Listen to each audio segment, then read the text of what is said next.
Oh, Go. this is a great start. We're going. This is brilliant. Are you all right, Michael? You're looking puzzled, and I'm worried about No, you. I'm good. I'm just making sure I've got all my buttons here for when I play some interesting things from our very first episode that we're going to reflect on and other stuff. Do you want me to do the intro? Go on then. Introduction to the thing? Okay. All Yep. right then.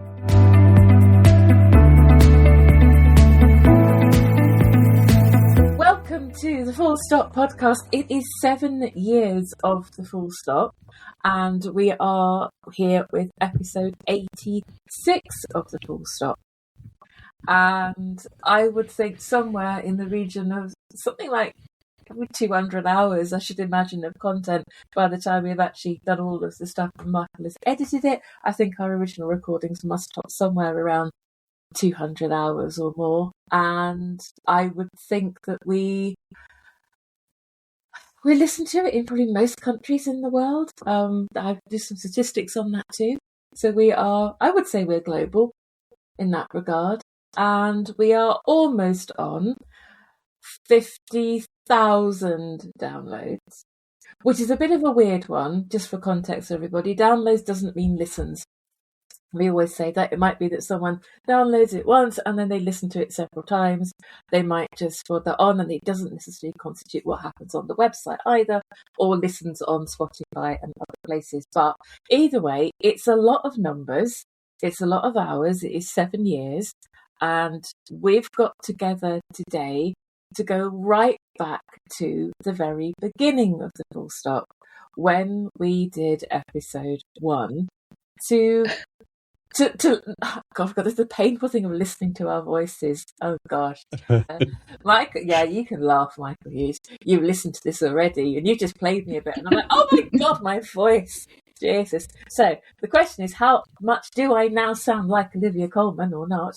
And what have we all learnt in the meantime? So 7 years is a long time. We've met lots of people. We've been to lots of events. We've done different things. We've published one booklet. We've got other booklets to come.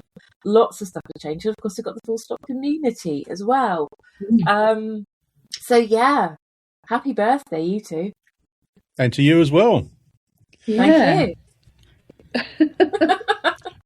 It's mad though, isn't it? It is mad. I when we first started doing this, I didn't think it would go this long. I don't know about you two. No. Not that I had a plan. I don't think we had a plan, did we? No. There is a bit on the little thing that the doodle that I did, and those optimistic days when I thought I'd doodle every episode because we would record 20 minutes, which is what this first episode is. It's 20 minutes and 20 seconds, which surprised us all terribly when Michael revealed this, because 20 minutes. 20 seconds. I think I know the reason why too.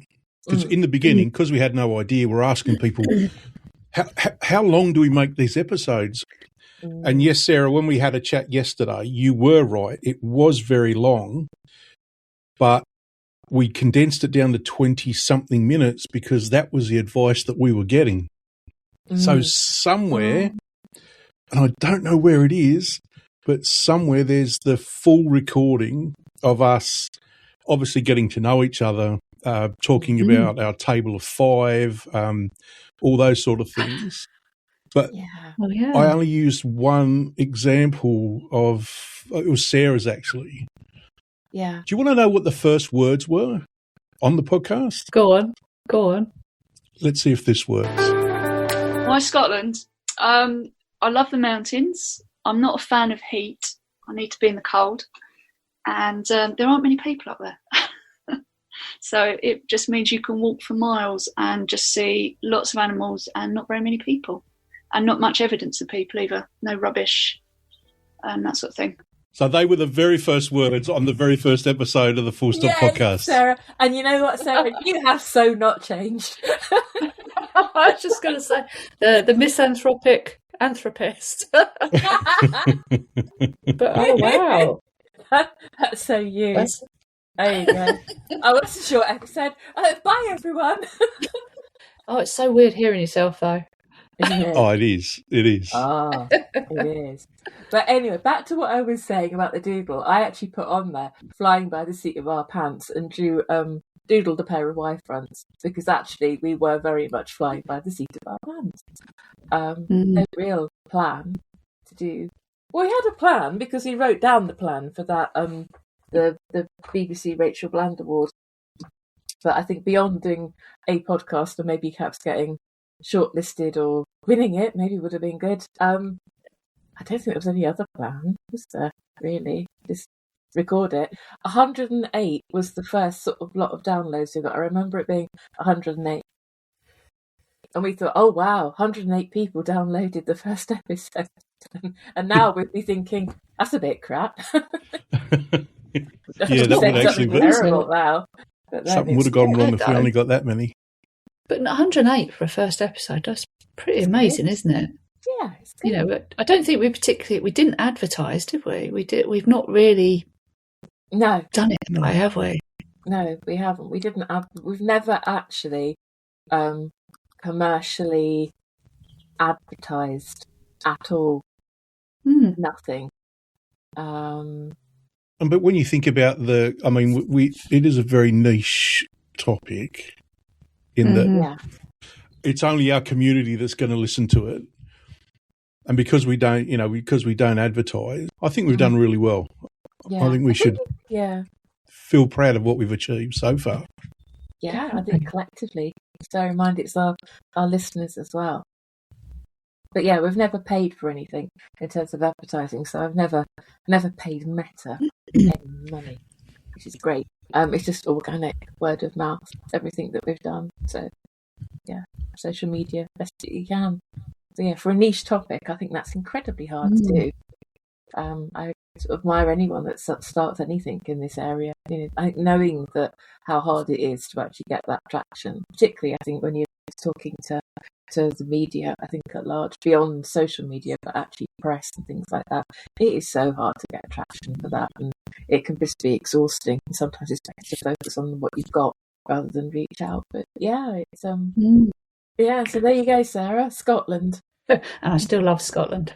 You do. My spiritual home. Do you think, as you think back to that first episode, if you'd known there was over 100 people who were going to listen to it, do you think it would have changed how you'd been on that first episode? Because we were very nervous, weren't we? I think I would have made it more substantial.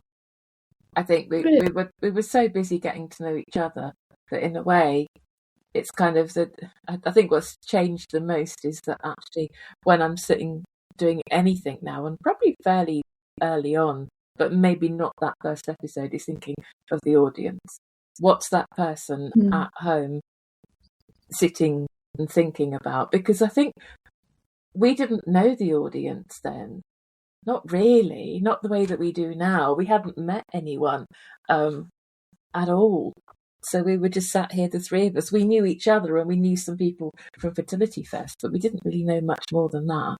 So now we know who the audience are. I can pick a person and go, I'm talking to that person now, and that might be someone I've met or not. So I think I would have changed perhaps some of that stuff we were talking about. I think made it what I was talking about and made it more substantial. Yeah, probably. I think, yeah. What about you, Michael? Oh. we even say the same sentences now, Sarah. Jesus. We're morphing. Oh, that. I've got another little clip about something along those lines. But anyway, I don't look. I'm more of one of those people that just likes things to evolve. So, I just sort of think it is what it was. Does that make sense? You know, we were trying to get to know each other, and we want people to listen to us. So they need to get to know us as well. And so, yeah, I would have not listened to that advice about a 20-minute episode. I would have liked to have put the whole piece in. So, because I really like that question about the table of 5. I think that's very enlightening. But we only use yours, Sarah. We didn't use Berenice or mine. And so, only because we listen to the advice of others. Whereas now we don't really tend to do that. No. So what about you, Sarah? What about you? Yeah. I think that first episode, I haven't listened to it, but hearing that first snippet, I think if we'd done anything like really heavy, I wonder if it might have put a few people off, that tentative get to know everybody. I think the podcast has been about us, but it's also been about our audience. And I think if we dived in with, I don't know, imagine we did that sex episode in the first episode. God almighty. One with the David Beckham deodorant. Yeah. We may never have come back to it. We might have scared the pants off ourselves and the audience. Yeah. And actually you set the tone at that point of it being quite serious. Yeah. And I think that actually is quite hard to maintain, that seriousness. It's a bit like kind of when you see, I don't know, BBC news presenters doing something out of context and you're like, well, oh, you actually have a sense of humour. Or people in an orchestra, and they all dress up in the bib and tucker and that. You see them in rehearsals and they're just wearing jeans. You're like, oh my God, I didn't know the Royal Philharmonic could wear jeans, because they're just so like, they are that's their brand, But actually they are real people, and we are real people. That's a really weird analogy. It made sense in my head anyway. But I think I think we did the right thing, because I think what drew, it might sound a bit conceited, but I think what drew people towards us was that we were lighthearted. There was a bit of fun around it. And we have had feedback from others going, when we haven't been in that space, because we've all got shit going on, we've had feedback from other people going, we're not hearing you laugh anymore. Or we haven't heard you laugh for a while. And I think we need to strike that balance, obviously, because of who our audience are. They want to be seen, but I think they also probably want to have some role models that are saying, look, it is shit, but look, we're having a laugh. So can you. Yeah. The light and the dark. Yeah. Yeah, exactly. Well, it's like the quote that Jodie had from when she was with us at the start. She's our second episode, in fact, our first guest, but the second episode, about it being like a conversation in a pub, and you want to pull up a chair and join in, which I think is exactly the vibe that we were going for, without realising it was the vibe we were going for. But it is that. It's come and sit down and have a chat with us, And I like to think we kind of do that kind of generally, like when we've gone to places like Story House or wherever we're going, is that just come and sit and have a chat. That's all I did last time I was there. Yeah. I didn't go to any sessions. I just sat down and talked to people, and I loved it. Yeah, you did. Yeah, we were kind of like doing the recce, and you were just like Mr. Conversation. But that's kind of where you want to be, and I think that's the nice thing. Again, I would say about having three of us, we all bring something different to the table, which I think is just grown an awful lot since we began. Do we have another clip? Because we're talking about ourselves here. I'm feeling a bit kind of uncomfortable and slightly gratuitous. Oh, well, you're going to be feeling even more uncomfortable now.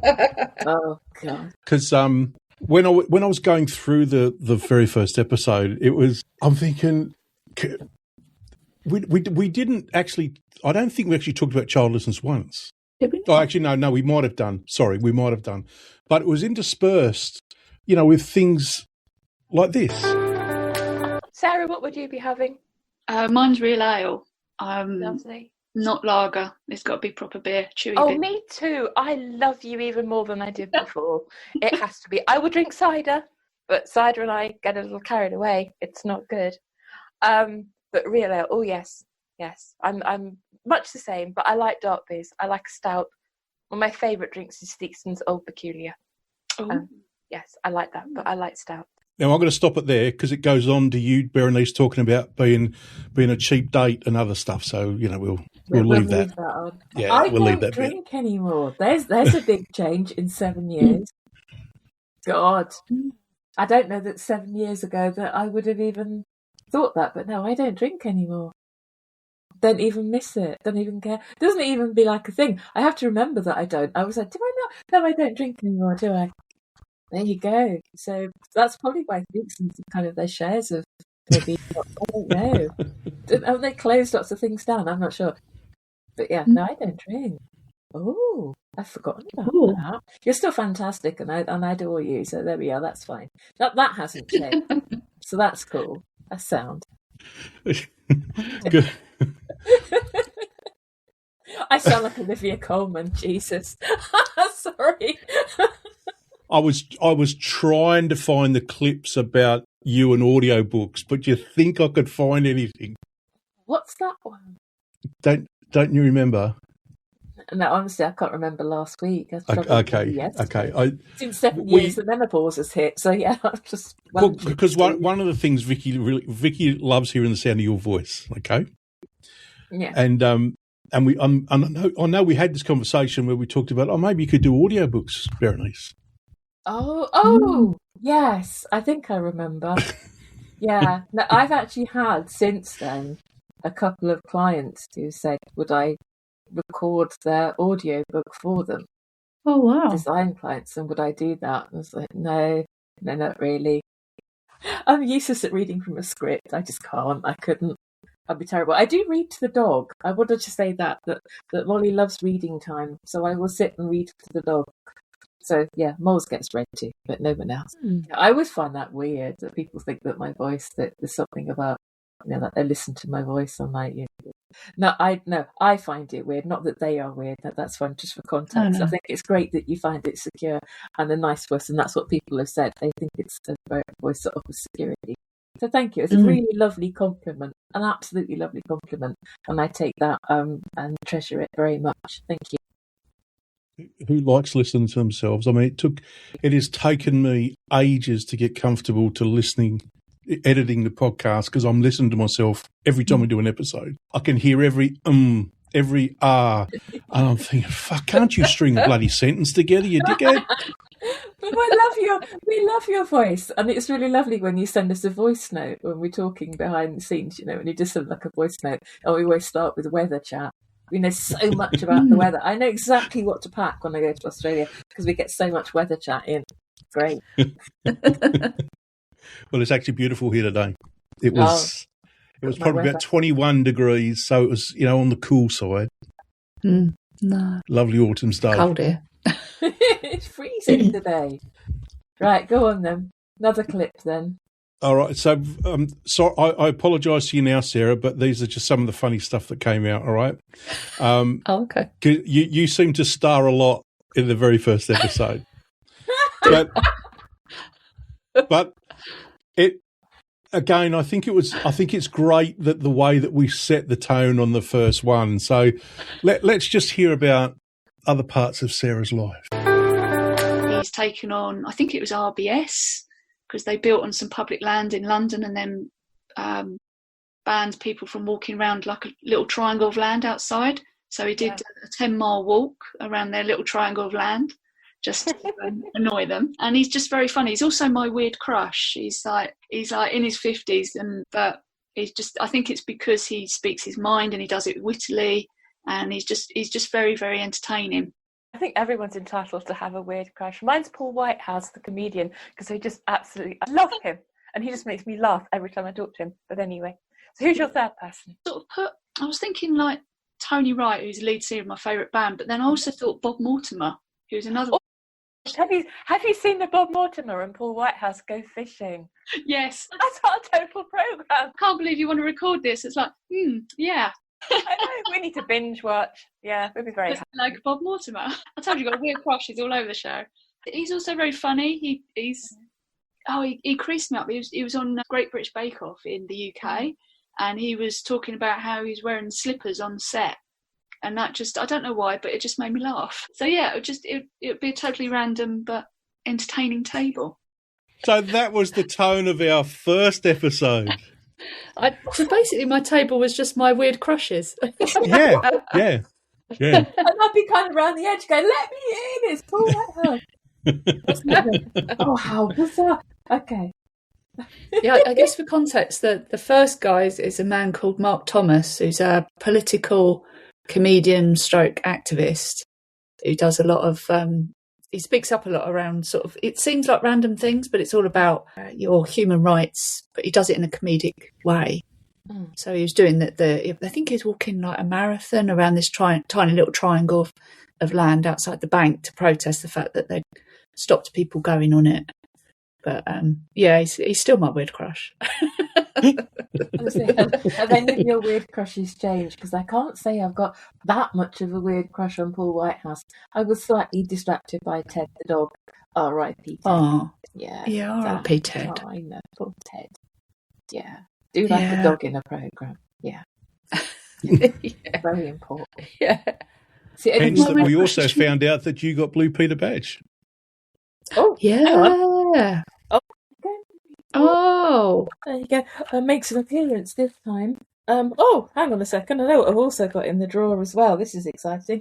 Those as well. Hugs. Full stop hugs. We don't tend to sort of. Oh, yeah. There you go. I've got an emergency. I've just rearranged my work office top drawer, and I've got an emergency hug in there just in case. Oh, good. Just in case I meet someone. Oh, so someone in the chat is saying they've got their Tufty Club badge. Oh, Tufty Club. Oh. You know what? I don't know that I got one. I feel like I've missed something here. Actually, you probably have to explain what a Blue Peter badge is because okay, right then. So the UK people will know. Yeah.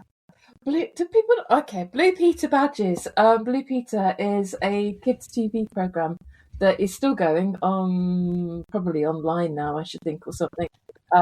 But it was Sarah's typing furiously. That's a good. It's a good job chat. We can get. Sorry.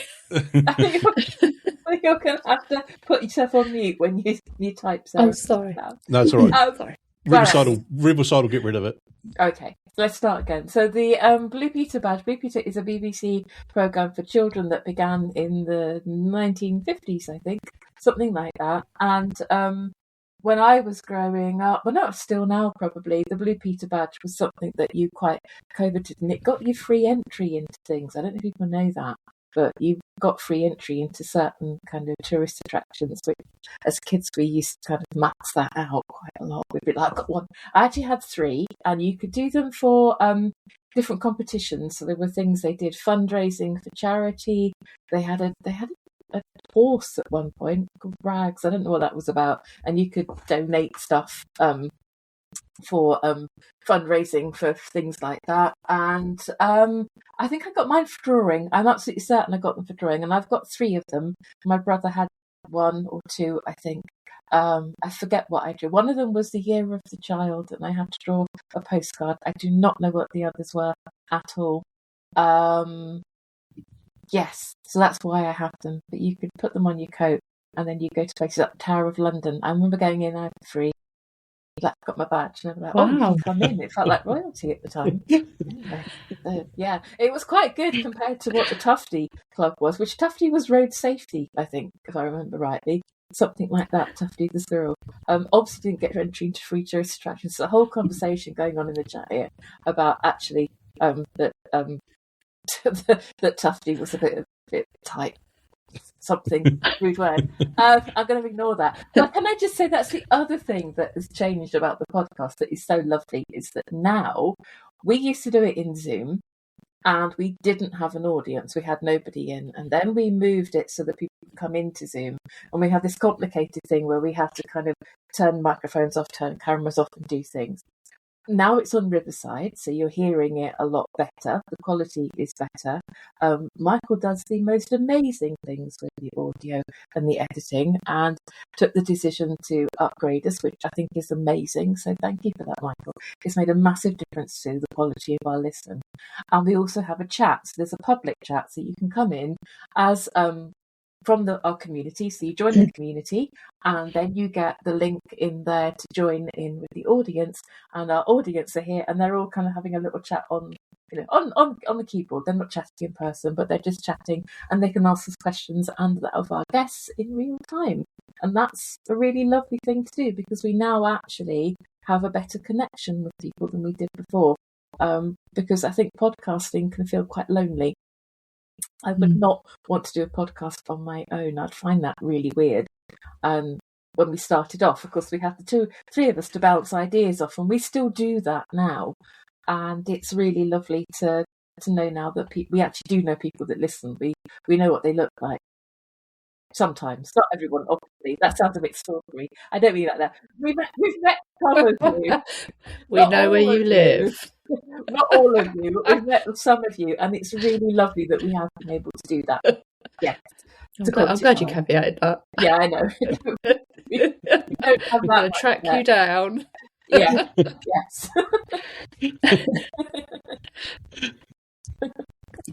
Michael's the one that goes onto Podbean a lot, not me. I'm just going to say that now. Call me obsessive, but every day I check Podbean. I go in, I look at how many people have downloaded the episode every day. I look at where they come from, who's listening, what the top episodes are. For me, I just feel like I need to know this. Because when you're looking at how in the last year our average listens per day has almost quadrupled, and some days, that's really uplifting.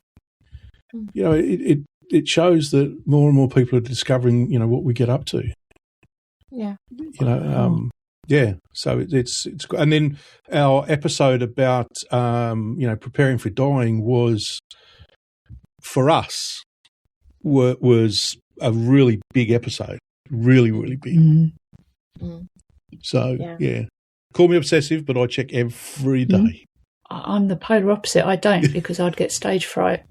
The thought of all those people listening was just like, wow. I mean, it's amazing, it's incredible, and thank you. But I have to not look at them, otherwise I'd get very nervous.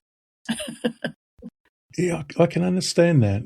I just think it's kind of like, I mean, I've spoken on stage in front of 100 people before. Yeah. But I think when you try and wrap your head around the fact of how many countries we're in, how many downloads, how many people, it's a lot, isn't it? It's a lot. Hell yeah. If you were on stage and you've got 50,000 downloads, I mean, Jesus Christ. Hello, Wembley.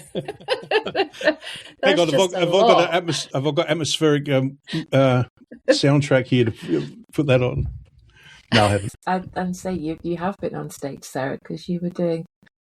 First time I saw you doing things was comparing the men's panel at Story House, and you did that so fantastically, because I think a lot of that is your experience of learning, and like I have, I guess that kind of the male voice from Michael and the guests that we've had, the men who've been on here and talked about their stories as well.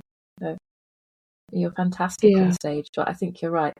It's if you think about that as people, and again, like when I open the episode, it's not necessarily everyone that's listened to it, because it's probably a lot more, so we don't go there, but it is a lot more people, and that only is only Podbean. It doesn't constitute the website does more things as well. It's not every single episode, so yeah, it's a lot bigger than that. But I think from the point of view of, I look at it as analytics, I suppose, and try and think about it as kind of what works best, what episodes have worked better than other episodes, and look at it from that point of view as a development and growth, rather than perhaps as people. I think just doing something in between, sort of somewhere in the between of what you and Michael feel about that, I guess. Yeah. See, because for me, I just think, that's more people around the world to go and meet. That's the way my brain works. I'll go back to that statement. I will track you down. I will find you. Michael coming to the bed. No, I say coming to the bench near you, because that's the bench outside Story House where I often find people who've met you. Not in a bad way. It's just that kind of thing where I just, a couple of times I've done something, or I've gone back down to the car, or I've done something, or gone for a walk, and there's some people sat there, and it was one year I walked up there and they just said, how do you cope with him? And I'm like, who?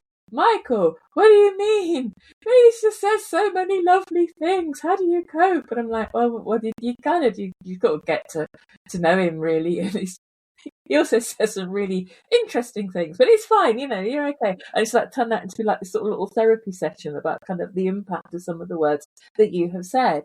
But I always call it the crying bench outside Story House now. And every time I think about it, I think about you, Michael, because it's just like all the way from Australia, all the way to Jeddah, and the impact that you made there, and wherever you go, and the impact that you make on other people people. It's quite amazing. So, yeah.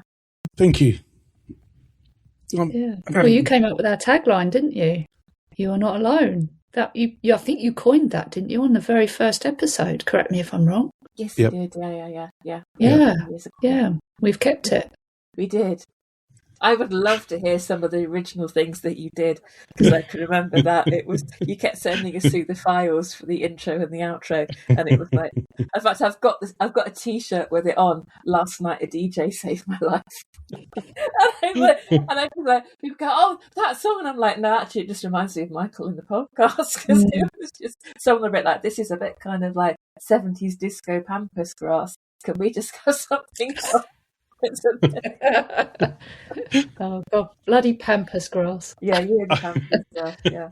Apparently there is no pampas grass now. We have to go back to episode 1 and find out what that conversation. No, it wasn't episode 1 actually. It was episode. It was with with BB Lynch. Oh, I missed that episode. That was episode. That was episode 10. Oh. Was it? Yeah, episode 10. So we've done 70 odd episodes since then, and it only feels like yesterday because we were still talking about bloody pampas grass. That was an education, that episode, wasn't it? I can't remember why I missed it. Maybe I was unwell. I forget now what happened. Can't remember. I don't know. I don't think, did I have COVID? But it wasn't then. It was too early for COVID. No, maybe it wasn't. That was January 2020. No, I didn't have COVID then. I waited a few. I managed to eke it out a bit longer before I got it. But that's the other thing, is that we set this all up on the eaves of a pandemic. A year later, we were all in lockdowns because our first birthday, Michael, you were going to come over to the UK. Yeah. Yeah. Couldn't get out of my house. Yeah. Yeah. No. We managed somehow to keep. Well, I think in the context of things, it wasn't that difficult to keep going, really. I mean, goodness knows, everybody else had a much, much rougher time, I think, than we did. It is a podcast, and that's the amazing thing about a podcast, is generally you can keep going. But it did mean that we didn't meet each other for quite some time all together in the same space. Yeah. That wasn't until, I'm trying to think now, when was that? That would have been 2022? 23. Was that the first time we went to Chester? 23? Okay. I think so. I can't remember now. It's too long ago. I can't remember. Would have been around the 23rd of September 2023. Okay. Yeah, I've got a picture of us before we did our thing. No, 22nd. It was the 22nd. That was the Friday. The 24th was the Sunday when we did our thing on stage at Story House. So the first time we all met each other was 22nd of September 2023 in a very small place, the name of which I can't remember, in Wales. It was just over the border from Chester. Was it Mould? No, it was near it. Tiny little village. The pub's called the Raven Inn. That's what I know. That was it. Yeah, but I can't remember what the village was called now. And but yeah, we went all the way up to Wales there, and we met the night before because we were just we didn't want to take up the space at Story House. I think that's a really important thing, is that other people were there doing their thing, and of course if we kind of all turn up and took it over, then that would be fair and respectful. I think, well, they didn't actually listen to us and aren't necessarily engaged in us, so we took the decision to meet the night before, and just literally at God knows what time everyone got home. We were quite tired. If the topics in this episode chime with you, you can get in touch with us on social media. You can find us on Facebook, Insta, LinkedIn and Blue Sky, and we love your feedback. Childless Not by Choice listeners can carry on the conversation with us in our safe place at the Full Stop online community. For more details on how to join and to claim a free month trial on us, please visit www.thefullstoppod.com. We'd like to give a huge thank you to the current members of our awesome online community, because it's down to them that we can keep the lights on for the podcast and look forward to giving back to the childless community as we grow. We've got some lovely comments actually as well about when we first met up, and someone saying that they had the responsibility of getting Sarah to the meeting. I do remember that, and comments around keeping Sarah safe in order to deliver her up to Chester. Everyone in the car, to be fair, safe, including Sarah, and a lovely Yeah, that was comment. it. Bubble. There was lots of comments around bubble wrap. Oh, see, that would have looked so good. There's a woman wrapped up in bubble wrap in the front seat of someone's car. Oh, that would have been classic. Yeah, would have been great for the photographs of the podcast. Wouldn't it? Fragile stickers all over you. This way up. Yeah, exactly. And then jumped in the street outside where I was staying. Oh, Sarah, hi. There you are. Well, Yeah, the coppers so fragile. pulling you there. over and say, "Excuse me, madam, why have you got someone wrapped up in bubble wrap in the front of your car?" Yeah, to the full stop. Go to the full stop live at Chester. And let's give you a police escort. Yeah, look like a body, wouldn't it? Yeah. A body wrapped in bubble wrap. Lucky you weren't tied on the roof, to be fair. Yeah, 100% safety. Yeah, Bubble wrap, tied, strapped to the roof. It'll be fine. Yeah, if that could give people ideas, let's not do that. We've got another clip. No, actually, that's because I didn't get too many. Well, I only got 3 because I didn't want to go over the top. But we should segue into, we agreed about asking the question about what's changed for us as well, didn't we? I'm happy to go first because you two are like, what? I know what I want to say, and I can say it, but it might take it. I don't know. I can start if you want, but Go on. I think for me, for various reasons that I'm not going to go into, an awful lot has changed. I think in my life personally, and also I think in my relationship with childlessness. And I go back and listen to that first episode, and it is lovely to listen to. But there's an air of kind of innocence there about, I think, what childlessness meant to me at the time. And recently, I don't know, even as recently as the last couple of months, I've started to realise that I haven't necessarily given the grief that I have over it the space that it needs. And I would say the biggest difference for me is actually listening and talking to other people, being more mindful of where childlessness sits with me. I think at the time, there's an element when I look back a bit of me just kind of masking a bit behind humour. Yeah, I think that's my biggest learning is that this grief, it's there, and I try sometimes just to hide it and tune out from it. And I'm very aware and very conscious, I think, in the past few months, past couple of years, to be fair, I think, because of stuff changing for me, that it's very present. But I've always kind of maintained, I still will maintain that it's not the most important thing about me. There are lots of other stuff that I do, and I tried never really to lead with it. And it's kind of interesting that I think way back 7 years ago, I was kind of saying, well, I'm childless, almost as if I'm trying to be confrontational. I think with people who were not childless, there's an element of that anger still there and confrontation. You know, I'm very kind of, I have ethics and values, and I live by my ethics and values, and I am very, very, very pissed off, I think, when people don't give childless people the space that they need at the table to talk about things. And I think happily at the start of the full stop, I would have got placards and gone off and really got into things and really put up a good fight for things. Now I'm much more aware that, I think, actually, to quote the last episode, what Sandy said, which was that 99% of people do not get up in the morning and feel that they have to rip the heart out of a childless person. Sandy, I'm quoting you because I think that sat very well with how I feel. And I think that's very true. I've learned that it's not something that other people want to do. No one's deliberately hurting us. And we have to meet in the grey space and just educate and inform a bit. And that's where I tend to feel like I sit these days. And I'm quite comfortable with that now. But it's still hard. I think I have harder days now than I did then.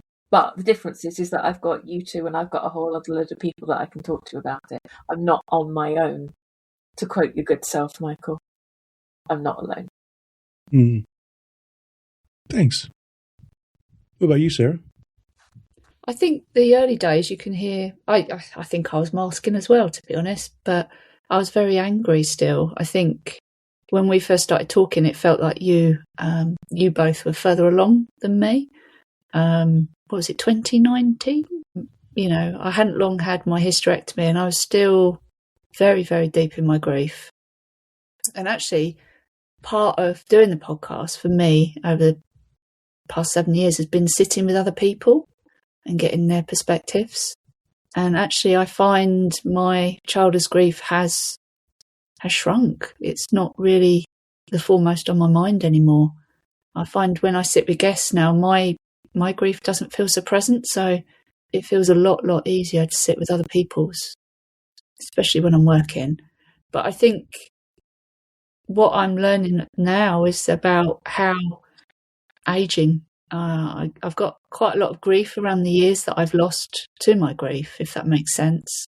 And the feeling of not lost time, because I did a lot of changing doing that, but the lost opportunities from having to hide away, and not be able to engage with the world. And I think that is informing what I do in the future. There's a whole heap of work I want to do around people engaging with life again, because I think it's very hard when you're deep in your grief to feel any gratitude or any feelings of, I don't know, generosity to anybody else that sits outside our experience. And I find now that I'm less aggravated by parents, I think, less aggravated by children. I can engage with children. And I think for a lot of my grief, I was incredibly angry, so I couldn't do that. Whereas now I don't have that anger anymore. I feel quite soft. I don't know if that's the right word, but it means that I can sit with our guests and, I don't know, not feel quite so sucked in on it. I can sit with a different perspective, which I'm incredibly grateful for, actually. I love that, Sarah. I was going to say that maybe wise. I think there's a wisdom in what you're talking about there. Thank you. We all have tools, I think, around us that can help us, and I'm thinking about the full stop as being a tool to help and how it's helped all of us. I think is a lovely reflection as well. Thank you, Michael. I particularly like the fact that you personified your grief as well. Mm-hmm. I think that's a really nice thing. I've been personifying, working on things like a thing called sovereignty and having like a queen in order to kind of put someone in front of me who can deal with some of the things that I think in this space can be quite difficult sometimes, or in life generally, and someone who can just show up and kind of lean into some other feelings and take some of that weight away from me, which again sounds a little bit kind of weird, but actually sometimes playing around with perhaps personifying things. I'm thinking maybe sometimes about the full stop as a kind of like a barrier, a kind of like a thing that can kind of help as well. I know a lot of people have said they listen to the full stop before they go and do something. And again, it's kind of like a guard, I think, as well, isn't it? Yeah. I think that personifying, I've done that too. So my grief used to be a dirty, great big black hole, and there was a lot of fear around going into it. But my grief is the same. She walks alongside me. And like you say, sometimes she's closer, sometimes she's not even present. And I think it's such a helpful way of framing it, because it becomes more like a friend rather than something that you live in absolute mortal dread of being with. Yeah. See, my grief sits here. I can feel it there. It's still there. And in a way, it was there and now it's here, and it kind of dots around. And I think that's just where I'm starting to perhaps get a little bit deeper with that, having tried to kind of go around the edges. There is a fantastic book by Megan Devine about grief. She's written several books, and one of them, it's just shit. There's no getting around it. It will catch up with you. Grief will catch up with you regardless. And there's a lot of learning to do, I think, around grief and where it sits with us. And I hope the full stop helps others as well. But yeah, I find it, for me, I'm almost more grief. But in a way, I know how to deal with the grief now, partly because of the full stop. I know what to do with the grief as opposed to kind of perhaps trying to avoid it as I have done before, because, I would say my mental health has gotten worse since 2019, but actually I've known the tools now in order to improve that or to deal with that. So it's kind of like a fluctuating thing. Absolutely. Yeah, and a lot of that learning comes from just being in the presence of you two as well. And like you say, all of our listeners and our guests as well, but particularly our guests. There's a lot of wisdom that comes from this. Yeah, absolutely. I think people become different people, don't they, through childlessness? I think that one of the pleasures is actually getting people to come back again, isn't it, and hear their different perspectives as time has gone on. Yes, but I think that's been lovely. Yeah, I just wanted to circle back to what you'd said about kind of being less angry as well, Sarah, because I think I identify with that too. I kind of am much more likely to give people who haven't experienced childlessness not benefit of the doubt, but space to know that they. I don't know that I could ever have a podcast that kind of bashed parents, because I think that silos are so dangerous. We don't learn from that. 100%. But I think my anger, initially I was angry at parents, but as time has gone on, we've become their allies. Yeah, you're not going to get on with every single person out there, are you? That's not the plan. But it is about not, I guess, making them the bad guy. There's just no, they may actually be open. I've spoken to quite a few parents since I've been softer about it, who are, oh shit, I didn't even realise that was a thing. How awful! And they can sit with you. Yeah, not all, but quite a lot of them. Yeah, it's it's giving people the chance, isn't it? Yeah, and I think people just understand that a bit more, don't they? You can do that grey space and go, okay, I can either help you here and we can have a conversation, or I think if we go in and with anger, then there's less likely to have that conversation. I can remember way back in 2018, I think it was at Audible Stop, someone wanted me to talk on childlessness and resilience, and I said, I can't do that because I'm not resilient. I don't feel in the least bit resilient. Even now, I would doubt that that's the right thing to say, because it isn't about resilience. It's a funny word, but it's all about sort of meeting in the middle. I think being a little bit kinder to ourselves means we can be kinder, I think, to the people around us, and I think be a bit more empathetic as to how we approach that topic with ourselves, because I think we can judge ourselves quite badly for that. When you think about the language that's used around childlessness, less, failure, it's all negative stuff. And but I think you're right. I think if we work on our grief, and this is what I love about it. It's like listening to that first episode. You said I'm masking behind humour. I certainly was. I was very angry, and can't speak for you here, Michael, but I see a growth in us as well in terms of how the podcast has changed and the community and what we want to get from it and how we want to become you talk about allyship a lot, Berenice, and I think that's really what it's about. I think you're right. Being in a silo, it is quite dangerous. It becomes an echo chamber. And I've been guilty of jumping down someone's throat because they're a parent and they've not handled me very well. And to be fair to them, I never gave them any clues. So what were they supposed to do?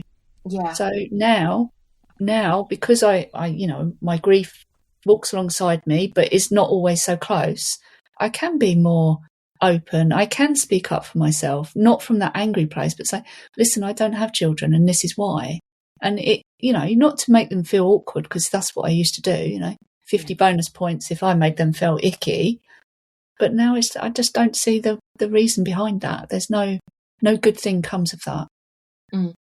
Yeah, 100% agree with you on that. Yeah. And I think making our own choices to walk away sometimes as well, and hold that as well and go, okay, this is not for me, this is not the conversation.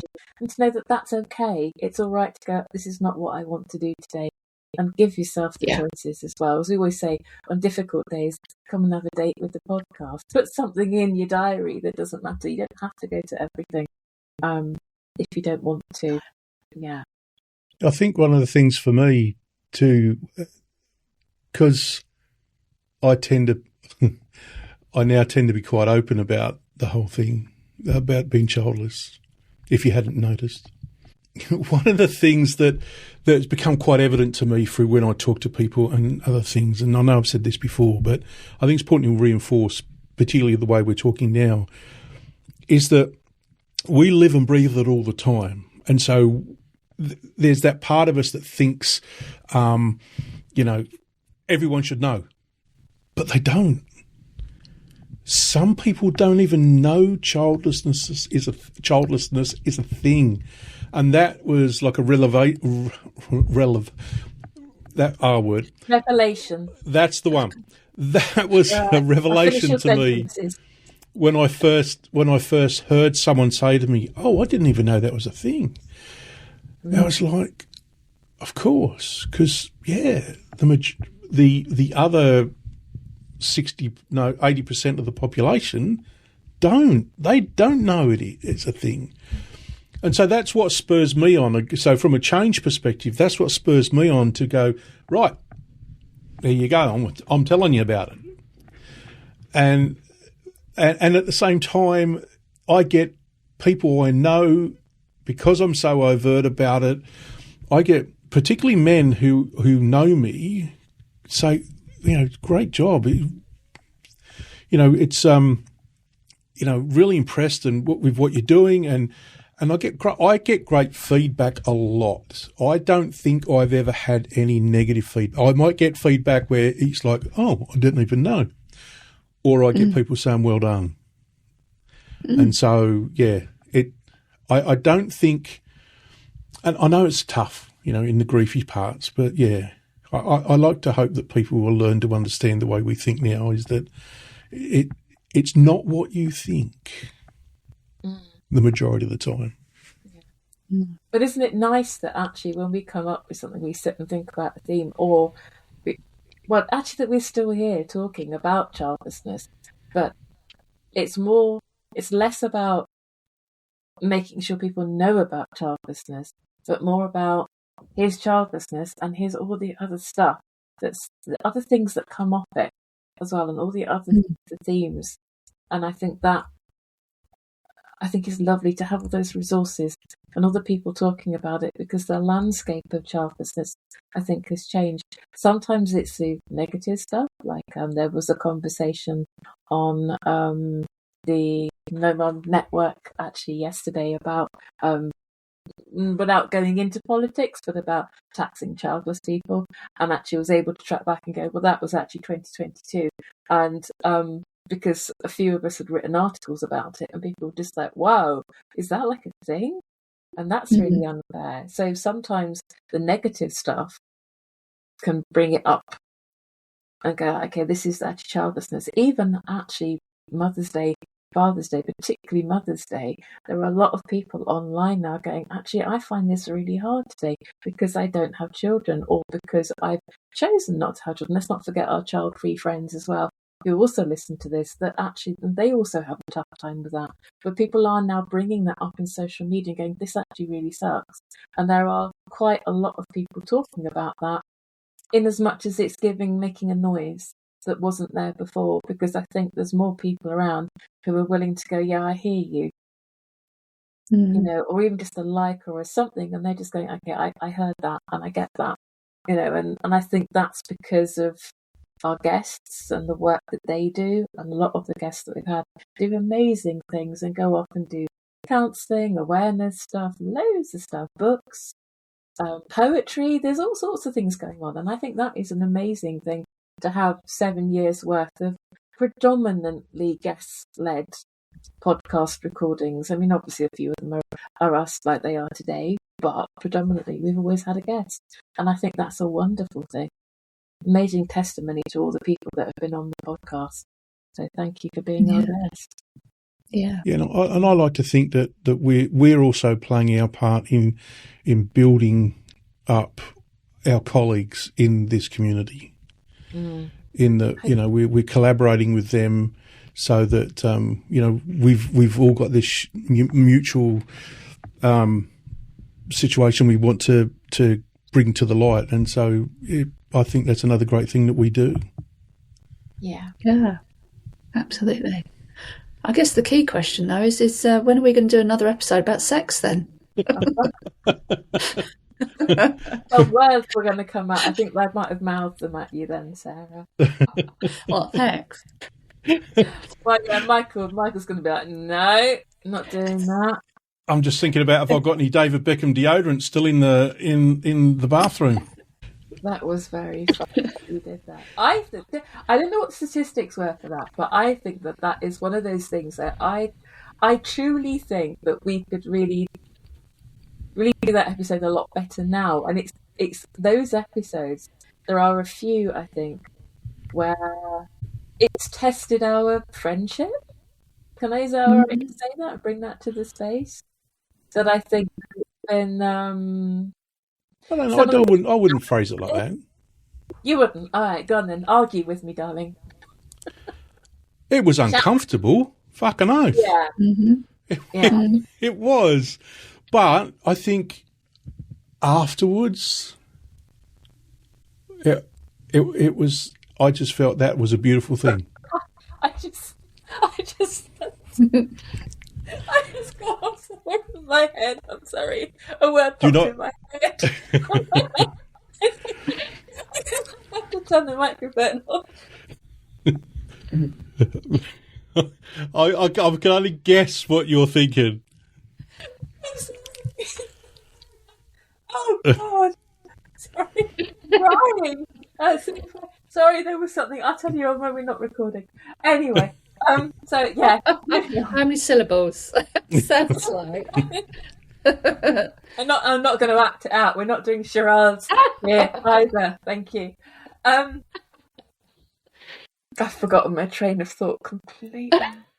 Were you going on about brave episodes? And yeah. Shall we do that? So you had a question. Let's move on from that one. It's just something that sorry. Maybe another listener might get it. Hopefully, I hope so. Yeah. Because you were talking about how well that episode. I think you were trying to say that episode went rather well. I think it did, but I also wonder whether if we recorded it now, in all seriousness, whether it would be different because we're now all this way on. Because I think at that point we had not met each other, so we hadn't been in the same room. And I wonder whether some episodes that we did before we met would actually be different now because we've met. Or whether it doesn't make any difference whatsoever. I guess it's hard to say. I mean, I want to say I don't think I'd be any different, but yeah, I don't know. I wonder. I don't know. I'm not sure. I can remember the difference I think I had with meeting you was that I think when we first met, it was emotional. But I think that the second time when you came over to Story House, I still vividly remember just nothing going on particularly in my head whatsoever, just kind of over at Story House. It was a bit overwhelming, but we knew what we were doing, knew the way around the theatre and knew more people, and it was less nerve-wracking. And of course it was the second year we'd all been in the same space. But I remember going up in the lift, walking out, going to the bit at the top of the theatre and to the garage, and you were sitting there, and I got completely overwhelmed by the fact that you were in the same country and in the same building, Michael, as I was. And just that emotion just hit me like really, really hard. But actually being okay to go, like, actually, this feels really big, and just sat there with you for a bit outside the theatre because it just felt like a big thing. And that connection, I think, is just really lovely to know that actually, yes, it's thousands and thousands of miles and things, but it does deepen, I think, that ability perhaps to. I think sometimes some episodes when they are brave, we've done more braver episodes, I think, since we've all met. I've noticed that than maybe perhaps we've done since before we met. And I think that maybe for me it's made a bit of a difference. But I don't know that we've consciously recognised that, perhaps. Is it part and parcel, though, also of what we've just talked about how we've changed? Yeah, probably. It's kind of... we have done I think we've done a lot more interesting ones, perhaps because we've had capacity to. Yeah. And I think early doors, maybe if the grief was too close, maybe we just couldn't go to those places. Yeah. Yeah, I think so. Yeah. We kind of, I remember doing the sex one kept getting put on the back burner, didn't it? Because we were a bit, I don't know that we want to do it.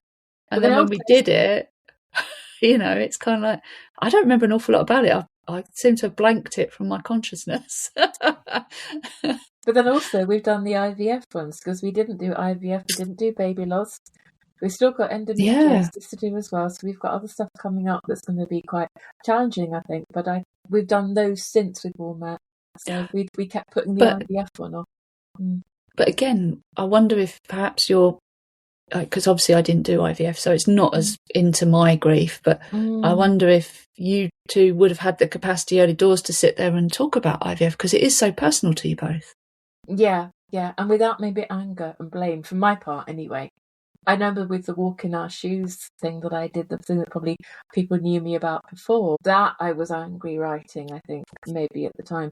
Definitely on walk in our shoes. So the blog has come off because I read it and think, oh, I'm not sure that that's helpful to people. I don't know that I was, in the sense that it became like a personal kind of bashing of keyboards. And it's that difference, I think, maybe perhaps one measure is that, okay, on Mother's Day, do I want to go and rail against the world about this, or actually do I want to create something that's going to help people to get through it who are childless? Where is it? I can't change the juggernaut of Mother's Day, but actually what we can do is create things to give people comfort and to help them along the way and deal with the day. Perhaps it's that difference maybe of where we all sit. Yeah, I don't know that I could have done that early doors. No, not at all. No, absolutely not. No.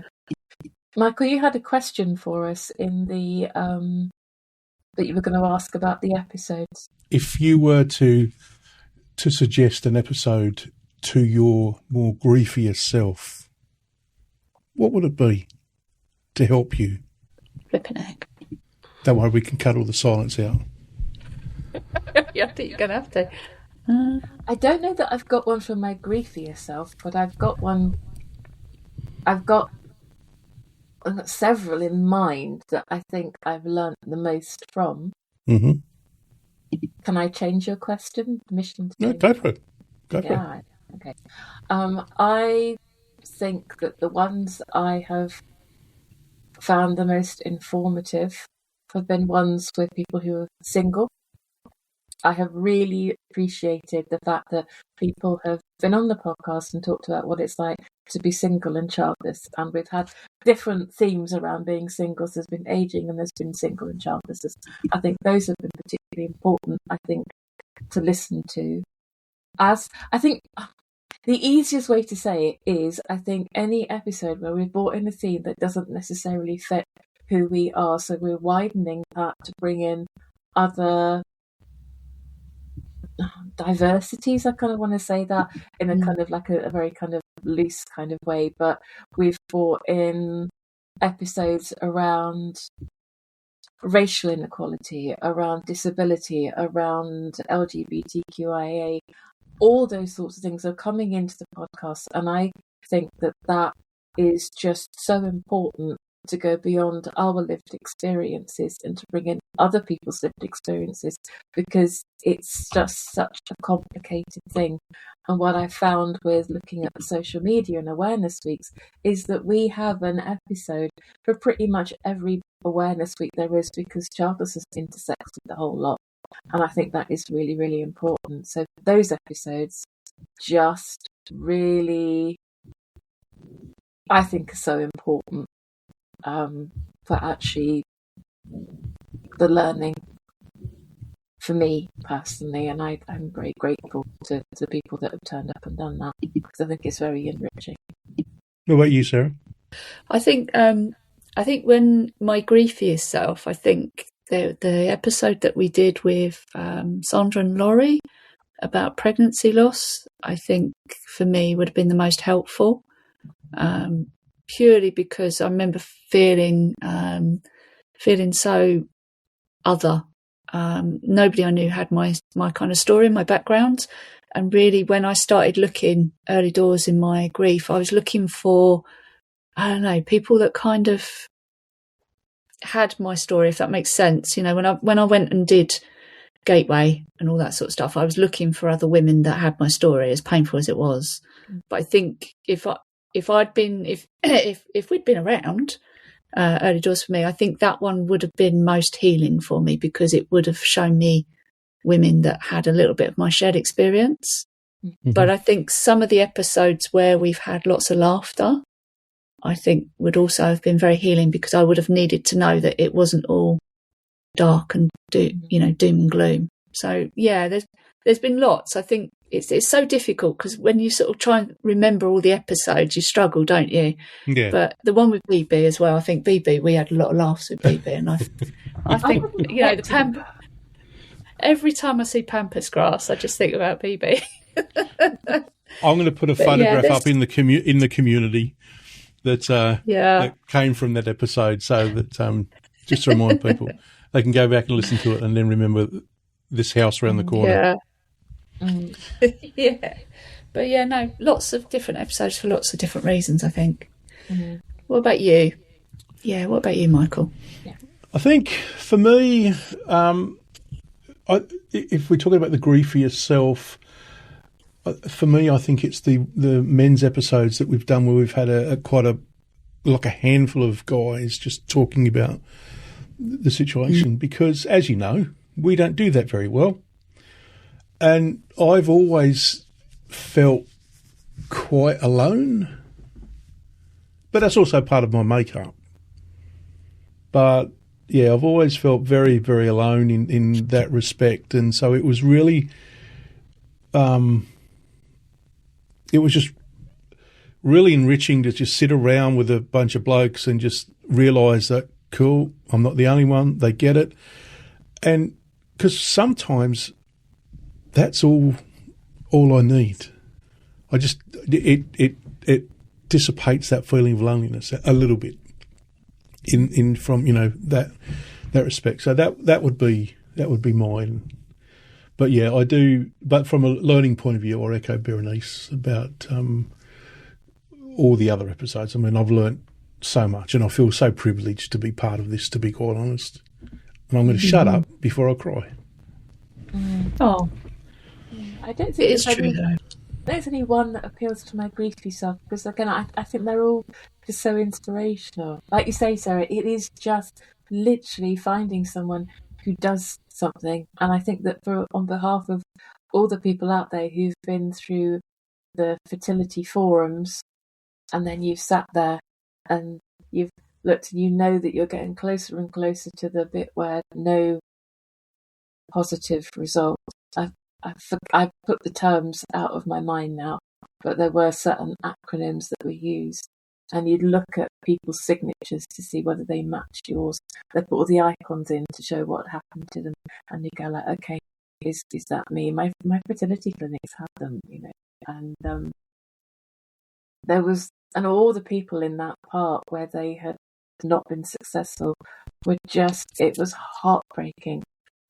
So to find anything that was positive, that just shows that people have moved on, I think, from that, whatever your reason is for being childless, to find other people who are going, okay, there is a life beyond this. And trying to, I think, for us getting as the guests on from all those different reasons, I think I'm still working on that. That is the thing. There are so many reasons why people are childless, and I don't know that, we get to episode 100, which, as you've reminded us, is not that long, actually, Michael, before we get to 100 episodes, really. Whether we'll cover them all, I don't think that we will. I think that would be quite difficult, I think, to do. But I kind of want to go back sort of again to the beginning and just reflect on what the first episode we did with guys was Robin Hadley, Dr. Robin Hadley, Rod Silvers and Andy Harrow. And I think at various points we've met them all as well. Mm-hmm. And I think that's been really lovely too. Andy Harrow asks some mean questions. They are fantastic as well. He's a fabulous speaker. And of course, Robin does so much work. And we saw Rod Silvers at Story House as well. And he's as lovely as you think he is as well. So yeah, it's a real privilege, that you say, to talk to all these people. Definitely. Yeah. I think, and to create a legacy of their voices, I think, as well. It's a whole library of stuff that we can learn from too. I think, and that's the thing, we all learn from them.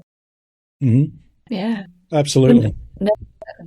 We'd never have met them if we weren't childless, would we? We'd never have had the podcast if we weren't childless. I never would have met Stella Duffy. Can I just say that? No. My life would have been really crap if I didn't know Stella Duffy. I mean, that's wonderful. Yeah. Yeah. I mean, wow. Or all the other people that we've met. I know. Well, B.B. Lynch and Jodie Day. I mean, really, B.B.'s article in The Guardian led me to Jodie Day, led me to Gateway Women. Jodie's a guest on here. And then, it's like, okay, I know Jodie Day now. Isn't that amazing? So we all know these people. Yeah. Or Jessica Hepburn. Oh, yeah. Yeah. God, we've met so many amazing people. I mean, famous and not famous. Let's be honest. I think that's it. Yeah. Yeah. I think that's all part of it as well. The storytelling you do. Yeah. It's important. Yeah. That sounds like a good place to stop. Does, doesn't it? It does, doesn't it? Yeah. Thanks for listening. You can find more of what we get up to at www.thefullstoppod.com, where you can join our listeners list and ways in which you can support our work. But the best way would be to join our online community, where you can both support our work but also become part of what others are calling one of the best spaces on the internet for support and community. And as always, it's important for us to let you know you are not alone.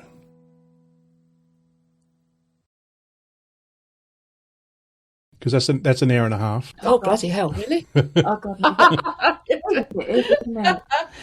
Wow. Oh, my God. Right. I hadn't realised it'd been that long. Stop recording.